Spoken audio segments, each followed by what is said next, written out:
ہم سب پاکستانی دانتوں میں انگلی دبائے ملک میں جاری سیاسی جنگ و جدل کے مناظر اپنی ٹیلی ویژن اسکرین پر دیکھ رہے ہیں۔ اسی دوران سپریم کورٹ آف پاکستان میں انتہائی اہم کیس کی سماعت جاری ہے، جس میں آرٹیکل 63A کی تشریح خاص طور پہ سیاسی منحرفین کے حوالے سے جس کے لیے صدارتی ریفرنس دائر کیا گیا ہے، اس کی سماعت جاری ہے، جو کہ ایک 5 رکنی بینچ کر رہی ہے اور آج بھی اس کی سماعت جاری رہی۔ لارجر بینچ کی سربراہی چیف جسٹس آف پاکستان جناب جسٹس عمر عطا بندیال کر رہے ہیں۔ بینچ میں جسٹس منیب اختر، جسٹس اعجاز الاحسن، جسٹس مظہر عالم خیل، جسٹس جمال خان مندوخیل شامل ہیں۔ اٹارنی جنرل خالد جاوید خان نے اپنے جاری دلائل میں آج کہا کہ کوئی پارٹی رکن اگر پارٹی کے ساتھ نہیں چل سکتا تو مستعفی ہو سکتا ہے۔ اٹارنی جنرل نے موقف اختیار کیا کہ پارٹی پالیسی سے خلاف ووٹ دینے والا تاحیات نااہل ہونا چاہیے۔ جسٹس اعجاز الاحسن نے پوچھا کہ آرٹیکل 63A کو 62(1)(f) کے ساتھ کیسے جوڑیں گے۔ اٹارنی جنرل کا کہنا تھا کہ آرٹیکل 63A کی خلاف ورزی قانونی طور پر بددیانتی ہے۔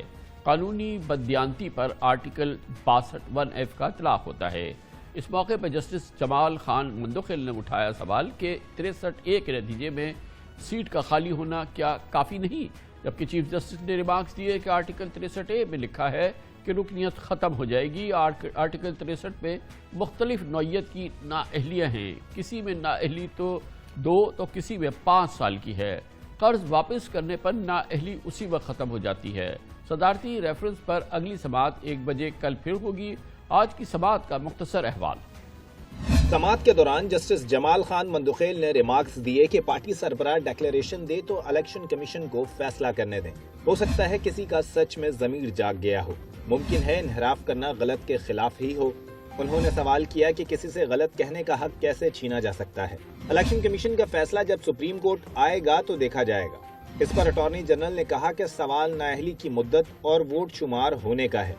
اٹارنی جنرل کا کہنا تھا کہ نااہلی کی مدت کے حوالے سے آرٹیکل 63A نیوٹرل ہے۔ ان کا کہنا تھا کہ سپریم کورٹ نے ہارس ٹریڈنگ کو کینسر قرار دیا ہے۔ سماعت کے دوران جسٹس اعجاز الاحسن کا کہنا تھا کہ آرٹیکل 63A کی خلاف ورزی کا سسٹم پر براہ راست اثر پڑ سکتا ہے۔ 10 سے 15 اراکین منحرف ہو جائیں تو یہ سسٹم کا مذاق بنانے والی بات ہے۔ 15 لوگ حکومت بدل کر دوبارہ الیکشن لڑیں تو میوزیکل چیئر چلتی رہے گی۔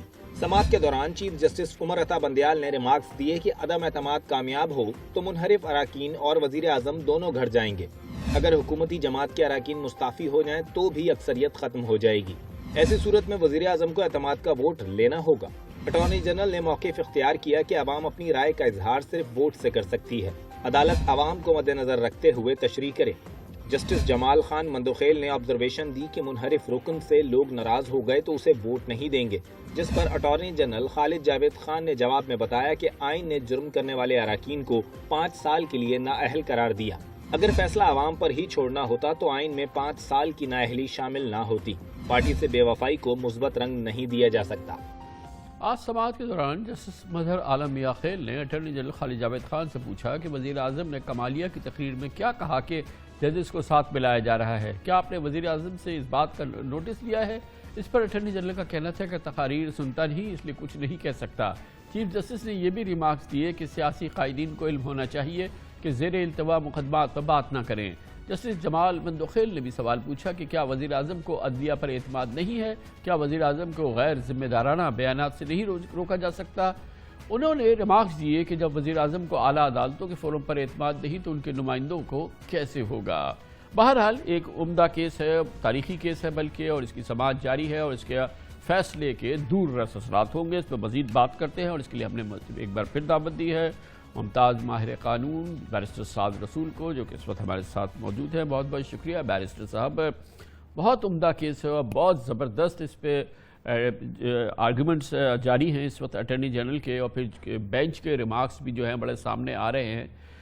بظاہر یہ لگتا ہے کہ اس پر کوئی فیصلہ آئے گا اور اس کے بڑے دور رس اثرات ہو سکتے ہیں، جبکہ ایک رائے یہ بھی سامنے آ رہی ہے کہ ہو سکتا ہے کہ سپریم کورٹ کے ہم اس میں نہیں پڑھتے، پارلیمنٹ کو واپس بھیجیں اور پھر وہیں سے اس کا فیصلہ آئے گا۔ آپ کو کیا لگتا ہے؟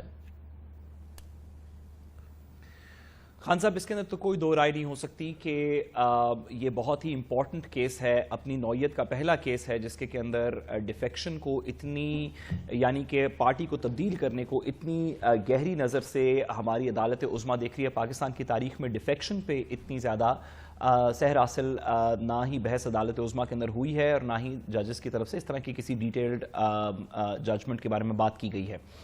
عدالت کے سامنے دو تین سوالات ہیں جو کہ سیٹل کرنے ضروری ہیں۔ کچھ وہ جو کہ ایڈوائزری جورسڈکشن کے اندر پریزیڈنٹ نے ایک ریفرنس کے طور پہ سپریم کورٹ کے سامنے رکھے ہیں۔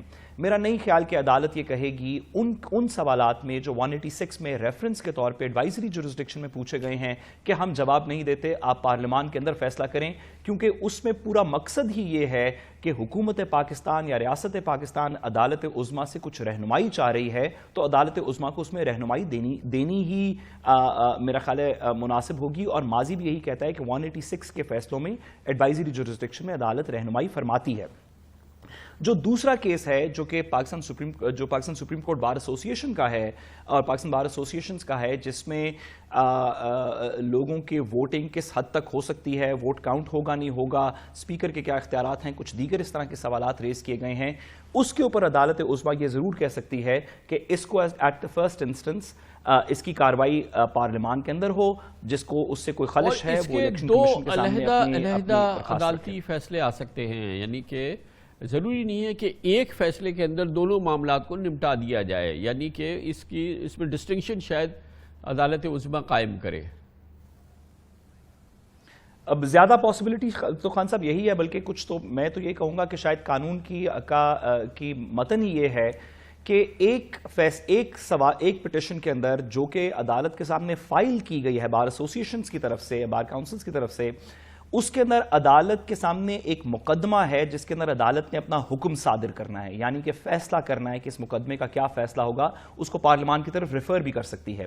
جو دوسرا سوال، جو دوسری پٹیشن ہے جس کے اندر ریاست پاکستان نے ایڈوائزری جورسڈکشن میں سپریم کورٹ سے چند سوالات پوچھے ہیں، اس میں عدالت نے حکم نہیں صادر کرنا، یعنی عدالت کا ویسے تو ہر جملہ حکم ہوتا ہے، لیکن عدالت نے آرڈر نہیں پاس کرنا، ایڈوائزری جورسڈکشن میں اپنی اپینین دینی ہے کہ قانون کس طرح آپریٹ کرے گا، جس وجہ سے میرے خیال ہے کہ یہ دو مختلف فیصلے ہوں گے۔ اگر ایک بینچ بھی سن رہا ہو تو دو مختلف پٹیشنز کے دو مختلف فیصلے ہو سکتے ہیں۔ اب اس میں ایک چیز ہے کہ یہ عدالت اور یہ مقدمہ یہ اٹس رننگ اگینسٹ ٹائم، کیونکہ وقت کم ہے اور یہ کیس بڑا امپورٹنٹ ہے اور چل رہا ہے، جس میں اٹارنی جنرل کے آج 2 دن ہو گئے، دلائل ختم نہیں ہوئے، کل بھی وہ اپنے دلائل جاری رکھیں گے۔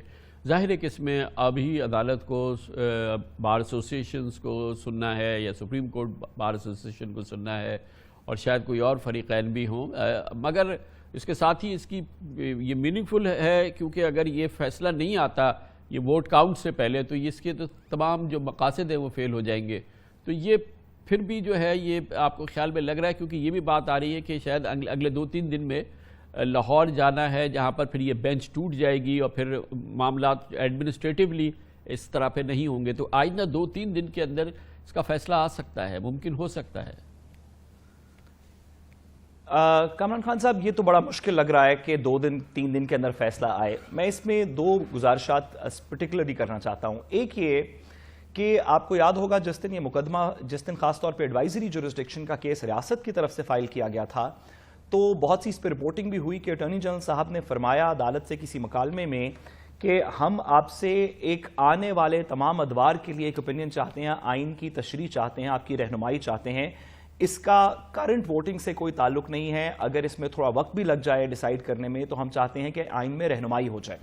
اور دوسری بات یہ کہ جن فریقین کا آپ نے کہا بالکل سب کو ایک ایک کر کے بحث کرنے کا موقع دیا جائے گا، بلکہ پٹیشن کے اندر جو سپریم کورٹ بار ایسوسیشن کی پٹیشن ہے اس کے اندر غالباً تمام پولیٹیکل پارٹیز کو بھی نوٹس کیا گیا ہے، یعنی کہ ان کی طرف سے بھی اگر وکلا حضرات اپنے دلائل دینا چاہیں تو ان کو بھی موقع دیا جائے گا، جس وجہ سے لگتا ہے کہ یہ اگلے 2 سے 3 دن میں اس کا کوئی سحر حاصل فیصلہ آنا مشکل ہے۔ تو پھر کیا ہوگا، کیونکہ آج اس کی بھی بات ہوئی کہ بعد میں فیصلہ آیا تو پھر یہ جن اراکین نے ووٹ دیا اور ان کے لیے سزا اگر تجویز ہوئی ہے تو پھر وہ جو ووٹ ہوگا اس کے نتیجے میں اگر تحریک عدم اعتماد کامیاب ہو جاتی ہے تو وہ پھر بعد میں ناکام تصور ہوگی اور وہ تو ایک بڑا سیاسی بحران ہو جائے گا۔ خان صاحب بالکل سیاسی بحران اٹھ جائے گا. عدالت عالیہ اس میں کیا فیصلہ کرتی ہے؟ آبویسلی ابھی ہم تو صرف اسپیکولیٹ کر سکتے ہیں. کیا اس فیصلے کو عدالت عظمیٰ اس کے اندر کیا اس فیصلے سے کوئی ریٹروسپیکٹو یعنی کہ اس الیکشن کا جو کہ اب ہو رہا ہے جس کے بعد شاید ججمنٹ آئے، کیا اس کے اوپر اس کا امپیکٹ ایکسٹینڈ کرے گی نہیں کرے گی، یا صرف آئندہ آنے والے وقت کے لیے ہی کچھ تشریح کرے گی؟ یہ بھی عدالت کے فیصلے کے کچھ خد و خال سے ہی پتہ چلے گا. لیکن دو امپورٹنٹ باتیں جو سپریم کورٹ کے اندر ہو رہی ہیں جس کے اوپر آئین کے اندر اس وقت کلیئرٹی نہیں ہے، یعنی آئین خاموش ہے، اس میں ایک یہ ہے کہ اسپیکر کے پاس جب یہ تمام ووٹ چلے جائیں گے تو کیا پاور ہوگی، کیا وہ ریفیوز کر سکتے ہیں نہیں کر سکتے، عدالت کو اس کے اوپر کچھ شاید رہنمائی کرنی پڑے. اور دوسرا جو بنیادی سوال اٹارنی جنرل صاحب پوچھ رہے ہیں وہ یہ ہے کہ کیا صرف ڈی سیٹ ہوگا ایک شخص جو ڈیفیکشن کرتا ہے، یا وہ اس پبلک ٹرسٹ کو وائلیٹ کر چکا ہے جو پارٹی نے یا ووٹرز نے اس کو دیا تھا، جس کی وجہ سے وہ صادق اور امین یعنی سگیشس اور رائچس بھی نہیں رہا، جو آرٹیکل 62(1)(f) میں جس کی تا عمر تا حیات جس کی ڈسکوالیفیکیشن ہے. ان سوالوں کے بڑے سیریس اور بڑے امپورٹنٹ تھنکنگ جواب چاہیے، جس کی وجہ سے supreme court is the best forum for it. بہت بہت شکریہ بیرسٹر سعد رسول ہمارے ساتھ موجود ہے. Commercial break